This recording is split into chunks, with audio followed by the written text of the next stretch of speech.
Good evening, ladies and gentlemen, and welcome to Heti TV's foreign language news broadcast. My name is Peter Gardosh, and first, for the news in English.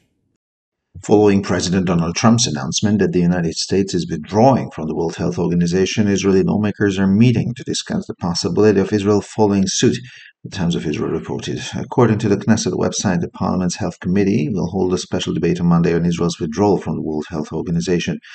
According to the Walla News portal, the debate is scheduled to be held at the request of members of Prime Minister Benjamin Netanyahu's Likud party and MPs from the religious Zionism and Otzma Yehudit parties. The organization policies are often tainted with anti-Semitism and clear discrimination against Israel and constitute a serious violation of the legitimacy of the State of Israel as a sovereign state, as Walla quotes the lawmakers arguing. The organization has sharply criticized the Israeli actions in Gaza, particularly attacks on hospitals. According to Israel, Hamas and other terror groups in Gaza use hospitals as targets for attacks. Israel confirmed that some progress has been made in negotiations between the U.S. and the Hamas terror group, as Khan Public Radio reported. The progress comes after President Donald Trump's hostage negotiator Adam Bowler held talks with senior Hamas official Khalil al-Hajjah, who was a secret partner in planning the October 7th massacre. An Israeli delegation will travel to Doha on Monday for the talks. The U.S. Middle East envoy Steve Witkoff arrives in the region on Tuesday. They are initially expected to focus on the issue of a negotiating framework. More than 700 people have been killed in the flare-up of violence in coastal Syria since Thursday, including 500 civilians, Rami Abdel-Rahman, head of the Syrian Observatory for Human Rights, told the German news agency DPA. The London-based NGO, which has been documenting the violence in Syria since 2011, has reported mass killings in more than 20 municipalities in Latakia, Tartus, and Hama provinces. Rami Abdel-Rahman said that Latakia province had the highest number of victims. The OSDH chief said that tragic events and executions were witnessed in the coastal and mountainous areas of Latakia, in which hundreds of civilians, including women and children, were killed. According to the NGO, the execution of the young people was reminiscent of the brutal killings carried out by the security forces under the regime of President Bashar al-Assad, who was overthrown in December and appeared to be a collective reprisal.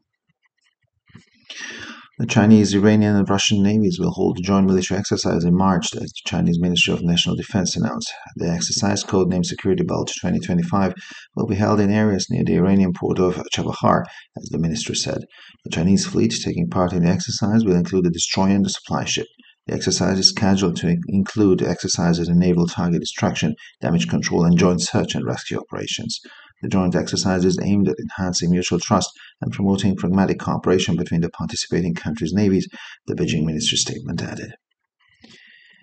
And finally, for the weather, light rainfall is expected in the evening. Tomorrow, too, sunny skies are expected everywhere at first, followed by showers. Then, the temperatures will average around 5 to 11 degrees Celsius in the morning and 13 to 18 degrees Celsius in the afternoon hours.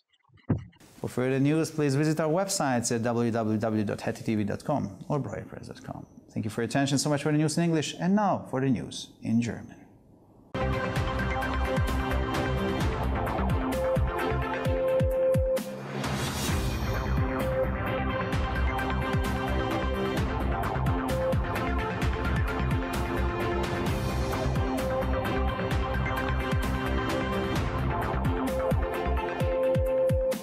Schönen guten Abend, liebe Zuschauer. Mein Name ist Peter Gardosh und nun zu den Nachrichten auf Deutsch.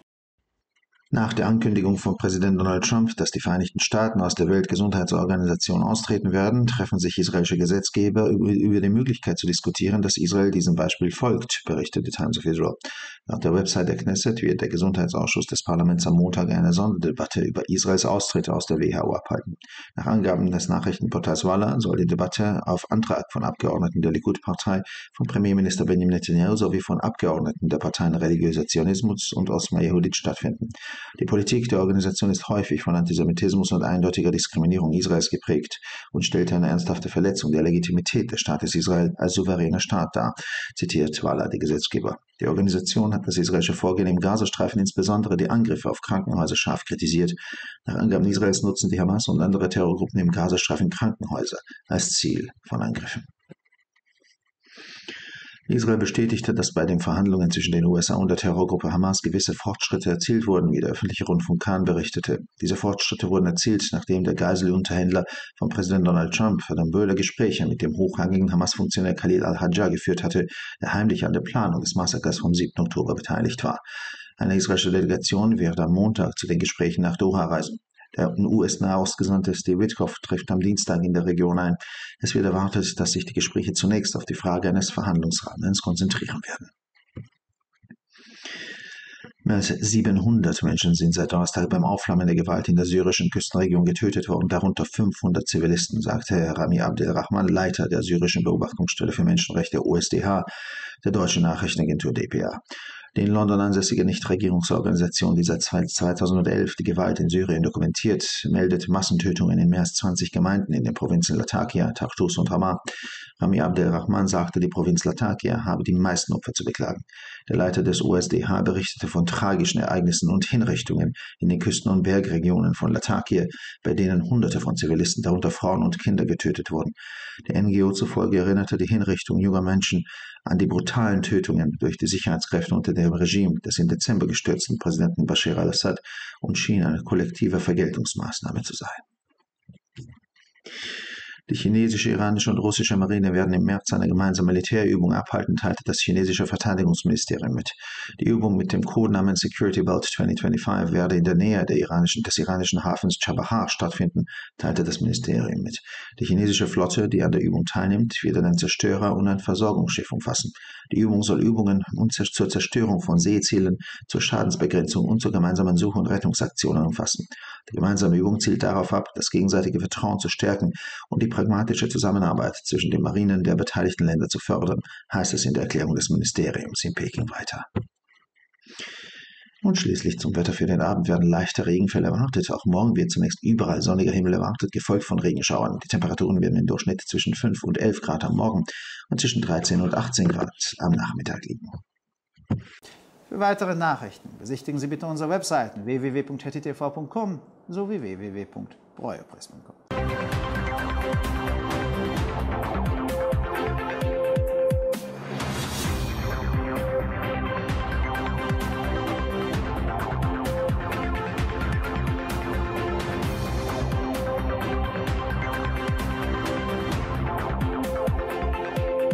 ערב טוב, גבירותיי ורבותיי, שמי אדם ברויר זאבי, ואלה הם החדשות בעברית.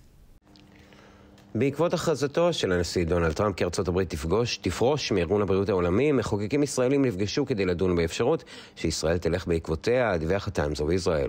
לפי אתר הכנסת, ועדת הבריאות של הפרלמנט תקיים ביום שני דיון מיוחד שכותרתו פרישת ישראל מארגון הבריאות העולמי. על פי דיווח של פורטל החדשות וואלה, הדיון מתוכנן להתקיים לבקשת חברי מפלגת הליכוד של ראש הממשלה בנימין נתניהו וכן נציגי חברי כנסת מהציונות הדתית ועוצמה יהודית. מדיניות הארגון נגועה לרוב באנטישמיות ובאפליה ברורה נגד ישראל ומהווה פגיעה חמורה בלגיטימציה של מדינת ישראל כמדינה ריבונית, מצטט וואלה את המחוקקים. הארגון מתח ביקורת חריפה על פעולות ישראל בעזה, במיוחד בנוגע ההתקפות על בתי חולים.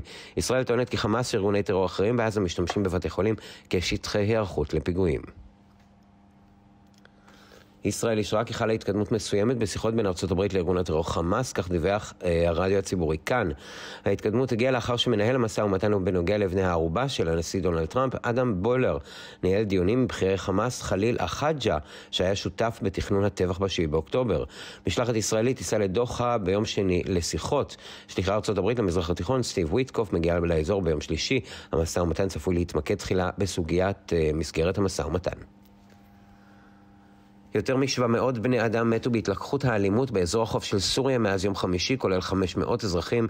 אמר רמי עבד אל-רחמן, ראש המרכז המעקב הסורי לזכויות אדם, ה-OSDH, לסוכנות הידיעות הגרמנית DPA.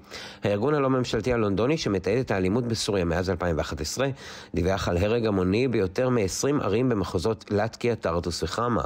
לדברי רמי עבד אל-רחמן, מספר הנפגעים הגבוה ביותר היה במחוז לטקיה. ראש ה-OSDH אמר כי הם היו עדים לאירועים טרגיים ולהוצאות להורג באזור החוף ובחלקים הערים של לטקיה, במהלכם מתו מאות אזרחים כולל נשים וילדים. הארגון הלא ממשלתי אמר כי הוצאתם להורג של הצעירים מזכירה רציחות אכזריות של כוחות הביטחון תחת משטרו של הנשיא בשאר אל-אסד שהודח בדצמבר, ונראה כי מדובר בתגמול קולקטיבי. הצי הסיני, האיראני והרוסי יקיימו תרגילים צבאיים משותפים במרץ, כך הודיע משרד ההגנה הלאומי הסיני. התרגיל, שזכה לשם הקוד חגורת הביטחון 2025, התקיים באזורים הסמוכים לנמל צ'בהר האיראני, אמר המשרד. הצי הסיני שמשתתף בתרגיל כולל משחטת וספינת הספקה. התרגיל הצבאי מתוכנן לכלול השמדת מטרות ימיות, בקרת נזקים וביצוע משותף של פעולות חיפוש והצלה. התרגיל המשותף נועד לחזק את האמון ההדדי ולקדם שיתוף פעולה פרגמטי בין הכוחות הימיים של המדינות המשתתפות, הוסיף בהודעתו משרד בייג'ינג. ולמזג האוויר, בשעות הערב צפוי גשם קל, מחר ניתן לצפות לשמש בכל מקום בבוקר, גשם צפוי בהמשך היום. הטמפרטורות חזויות להיות בין 5 ל-11 מעלות בבוקר ובין 13 ל-18 מעלות אחר הצהריים. לחדשות נוספות, אנא בקרו באתרי האינטרנט שלנו, ב-hattitv.com או broyerpress.com. תודה רבה והמשך ערב נעים.